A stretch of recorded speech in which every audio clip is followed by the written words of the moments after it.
Móviles sin sonido. En principio vamos a continuar el seminario por el lado de la lógica del fantasma,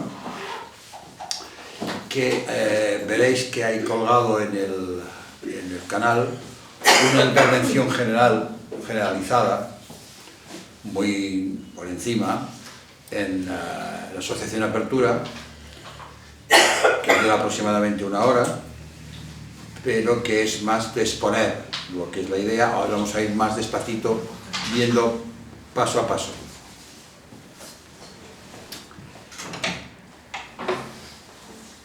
Vamos a ver las condiciones para entender la lógica del fantasma, que es la primera condición, que es psicoanalítica, y eso no hay que perder de vista nunca. Entre el ello y el inconsciente no hay ningún punto en común. Repito, entre el ello y el inconsciente no hay ningún punto en común.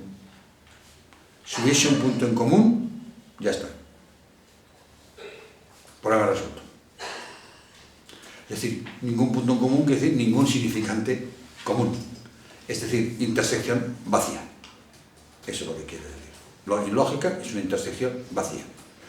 Y ahí no debemos perder de vista que vacío en matemáticas es el conjunto vacío.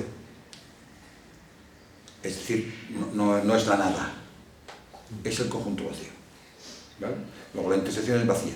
Entonces, se puede poner de dos maneras distintas matemáticamente o lógicamente. Se puede poner, si que la intersección es vacía, es porque un círculo de Euler es aquí, el otro está acá y no tiene punto en común. Pero también se pueden poner los dos como un punto en común y decir es el vacío, es lo que hace Lacan. El punto en común es el vacío. Segunda condición, esa condición psicoanalítica que en el fondo es la relación todavía del esquema R entre el ello, el es freudiano, y el otro, cuya relación es la relación inconsciente. ¿Vale? En ese momento, Lacan ahora coge la relación al otro como el inconsciente, ya la relación inconsciente, el inconsciente, no habla del otro, sino de la relación inconsciente. Esa es la segunda condición. Tercera condición. No hay universo del discurso. Es decir, en psicoanálisis no se puede hacer la operación complementación. El complementario de un conjunto frente al conjunto universal. El conjunto universal es el universo del discurso. Lo digo porque normalmente el término universo del discurso en sentido puede producir confusión. Pensar que el universo del discurso es el universo de las cosas que se han dicho. No. El universo del discurso son los objetos sobre los que se dicen cosas. Ese es el universo del discurso. Por ejemplo, el universo del discurso de la física einsteiniana es el espacio. ¿Vale? Esta condición es absolutamente necesaria. ¿Por qué?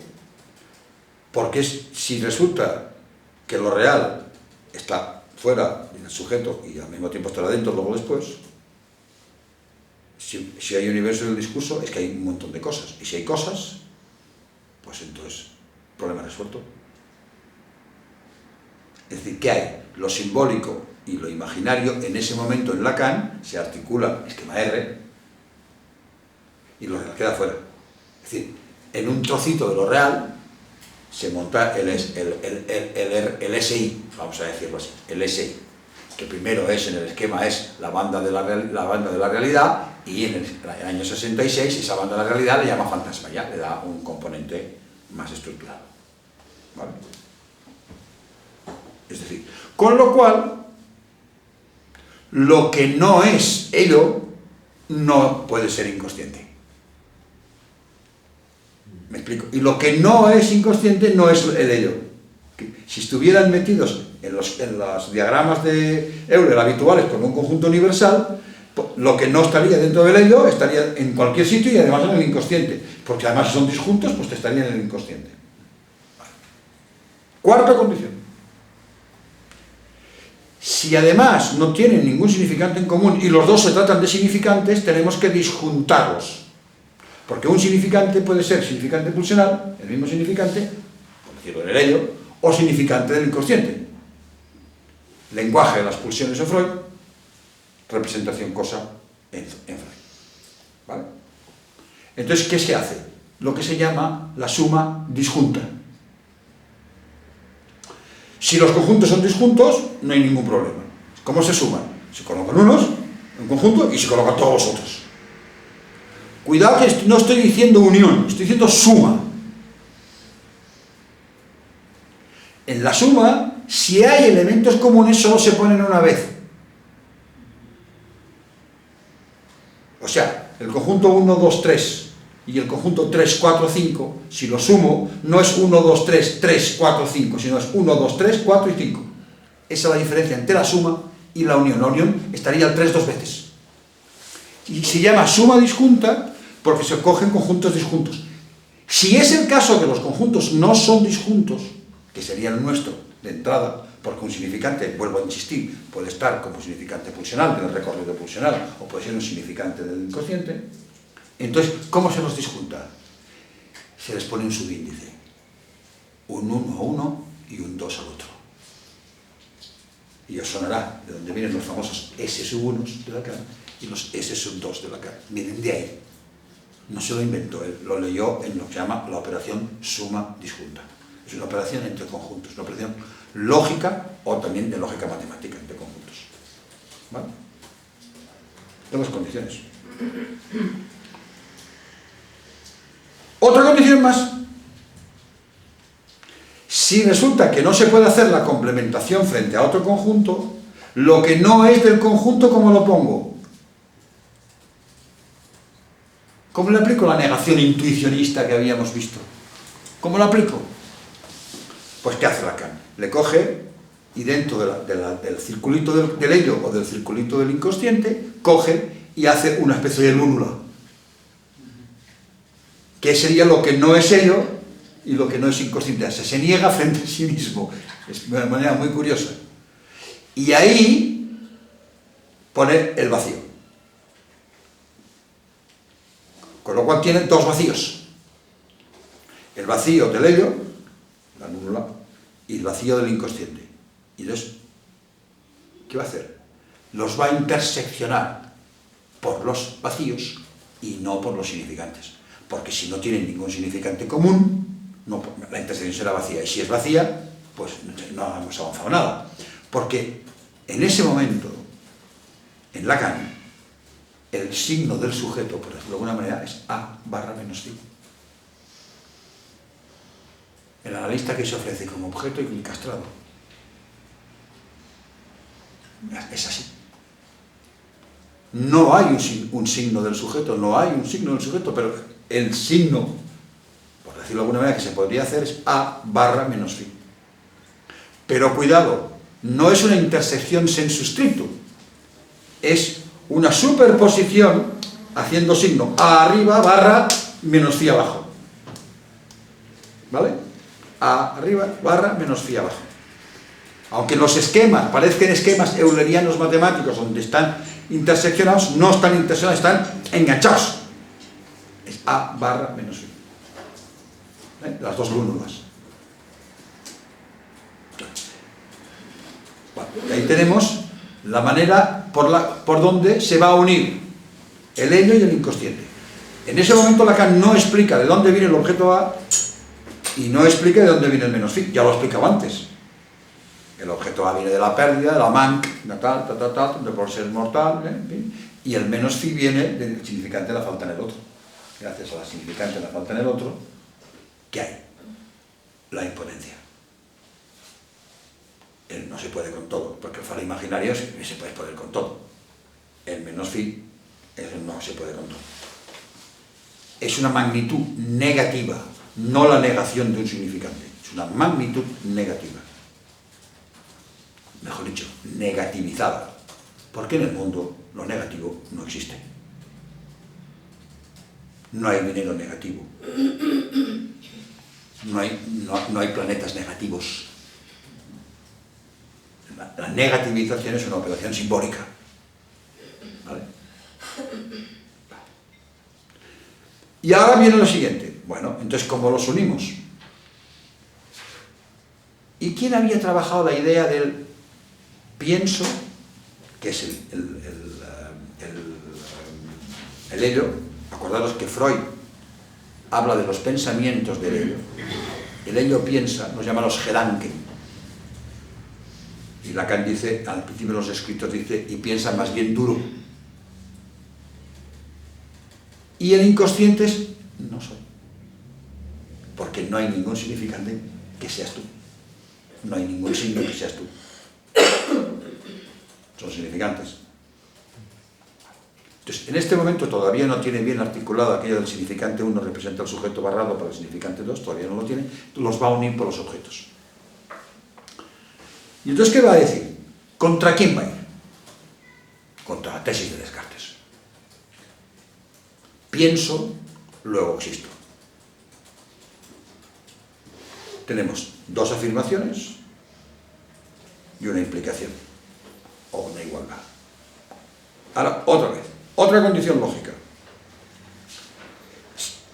En lógica no hay igualdades, hay implicaciones. Las leyes lógicas no son como las leyes matemáticas, que son igualdades. Son implicaciones. Todo un carro de construcciones, de operaciones, implica otro carro de operaciones. Hay un implicador fundamental. Vale. Pero, si a la inversa también se implica, es decir, si el implicador inverso también es verdad, ya tenemos dos leyes lógicas, entonces se dicen que hay una igualdad. Con lo cual, las famosas dos leyes de Morgan son cuatro leyes de Morgan. La primera que va de izquierda a derecha, la primera que va de derecha a izquierda, la segunda de izquierda a derecha y la segunda de derecha a izquierda. Son cuatro implicaciones. ¿Qué pasa en el intuicionismo cuando se vuelve a aplicar otra condición más que interesa en psicoanálisis, que es que negar el significante no te da alcance a la cosa? Ni negar la verdad te lleva a la falsedad. ¿Vale? Con lo cual, va a coger el intuicionismo. ¿Qué le pasa al intuicionismo? Que al intuicionismo, de las cuatro leyes de Morgan, de los cuatro implicadores, los dos primeros se cumplen, con lo cual la igualdad se mantiene, pero de los dos segundos, uno no se cumple. Una implicación se cumple, pero la otra no. Con lo cual queda una que no se cumple. Es decir, esa es la que va a agarrar Lacan, que es negar P y Q no implica verdaderamente no P o no Q. Pues sabéis que las leyes de Morgan siempre, si se cambia, se niega la proposición de dos, se acaba con la proposición negada, cada una, pero cambiando intersección por disyunción. Y por O. Es una especie de dualidad. Bueno, pues va a coger la que no se cumple, que es no es verdad P y Q, es decir, no es verdad pienso y soy. No nos asegura no pienso o no soy. No nos lo asegura, ¿qué quiere decir? Alienación. No nos lo asegura, no sabemos si es verdadera, luego en francés dicho o no pienso o no soy, es pienso o soy. Se puede decir de varias maneras. Lógicamente es más escueto, lingüísticamente es más amplio. Esa es la que va a utilizar Lacan y que va a decir, esa es la primera modificación de la primera alienación que había propuesto unos años antes, fundamentalmente en el seminario 11. Cuando la alienación era, primero venía el significante unario, decía él, y después venía el significante binario. Y entre los dos significantes había un factor letal, el famoso Bell, que hacía que eligieras lo que eligieras, la fastidiabas. Vale, esa es la primera tesis de la alienación, que la mantiene hasta el último escrito de los primeros escritos, hasta en posición del inconsciente. Ahora la alienación va a ser o una cosa o la otra. Vale, también, pero es una alienación mucho más compleja, mucho más elevada. O no pienso o no soy. Es una alienación con negaciones. Ya vienen negadas las proposiciones, eso no importa. O no pienso o no soy. Y entonces, ¿qué dice? Bueno, pues si resulta que tengo esa alternativa lógica, ¿Qué tiene que hacer? Lo mismo que hacía con las combinaciones del tiempo lógico. Hay que recorrerlas de alguna manera para poder concluir subjetivamente de alguna manera. ¿Vale? ¿Y con qué las va a recorrer? Con una lógica superior. Va a coger esa tesis, o no pienso o no soy, muy modificada porque utiliza lo que en francés es el je, que es el sujeto gramatical, que es distinto del yo objetal. En castellano decimos o no soy o no pienso. No hace falta que pongamos yo no soy o yo no pienso. En francés hay que poner el je. Y dice en el seminario, específicamente, me voy a mantener todo el seminario bajo el concepto de sujeto del je gramatical. Está hablando del je gramatical. Je ne pense pas, o je ne suis pas. No poner existir, porque existir es otra cosa. Aunque muchos filósofos lo utilizan como equivalente, no es lo mismo ser que existir. Porque el existir se existe como significante, ser se existe como objeto. Estamos en la ontología, es otra cosa. Siempre el ser. Bueno, muy bien. Entonces los tiene a los dos. Entonces, ¿qué dice? ¿Qué lógica le va a aplicar?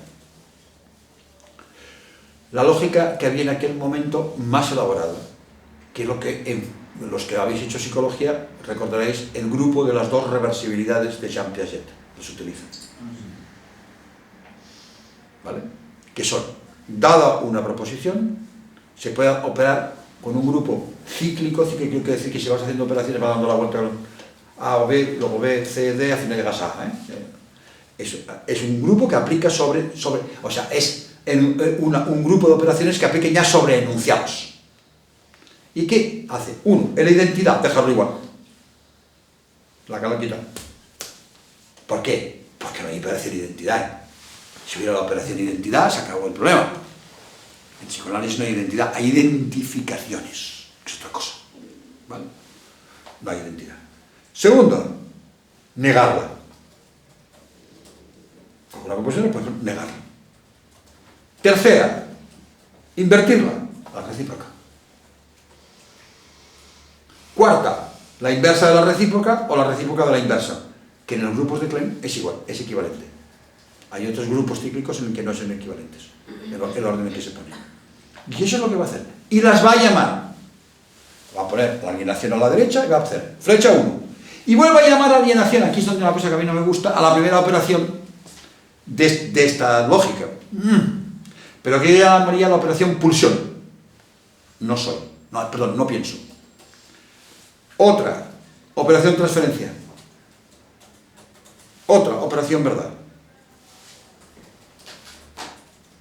¿La verdad de dónde viene? Del inconsciente. ¿Y qué te trae? Menos sí. Menos sí. Menos sí. El inconsciente al final, ¿qué te va a decir? En ese momento en la cara. No estamos todavía con la relación sexual, no se puede escribir. Pero es menos sí. Y entonces la operación transferencia, ¿qué dice? Es suponerle un sujeto al saber, no el saber a un sujeto. Es suponerle el sujeto a un saber para con ese sujeto construirte. Cuando se le supone el saber a un sujeto, entonces es el lado resistencial de la transferencia, que se había trabajado mucho, ¿no? En la resistencia de Freud, lo decía, la transferencia al mismo tiempo es la condición D y es la resistencia A. De ahí que parte de la internacional durante mucho tiempo se interpretaba la transferencia, porque como se tenían que interpretar las resistencias, no solamente las resistencias yoicas, se interpretaba la transferencial, y continuamente era continuo. La Lacan dice, no la interpreten, manéjenla. Esa es la lógica que hay. Y entonces, puesto esa lógica, ¿qué hace el sujeto dividido? Recorrerla. Exactamente igual que con el tiempo lógico. Tiene que recorrerla. Y os fijáis los esquemas del seminario 14, ahora está aquí el sujeto, ahora está aquí, ahora está acá, ahora está acá, ahora está acá. O sea, la plantilla es todas esas condiciones lógicas que yo os he puesto. Son el equivalente de las combinaciones en el tiempo lógico. Repito, ¿visto? Son muchas condiciones, No puede haber intersección. Es intuicionista, falla una ley de Morgan, se unen por el vacío, pero no se intersectan, hace una especie de signo entre los dos vacíos. Cada círculo se niega sobre sí mismo, tú tienes una negación dentro de sí mismo porque no hay universo del discurso. Todas esas condiciones que he ido poniendo. Y en algunos momentos poner ese vacío, poner A barrado, en otros momentos poner ese A barrado, pero al final pone A barra fi. Cuando termina es A barra fi. Eso es lo que él plantea, y lo plantea una elegancia. Es un seminario, es la lógica del fantasma, donde todo el mundo ha recogido la topología. La topología de la lógica del fantasma es muy poquita.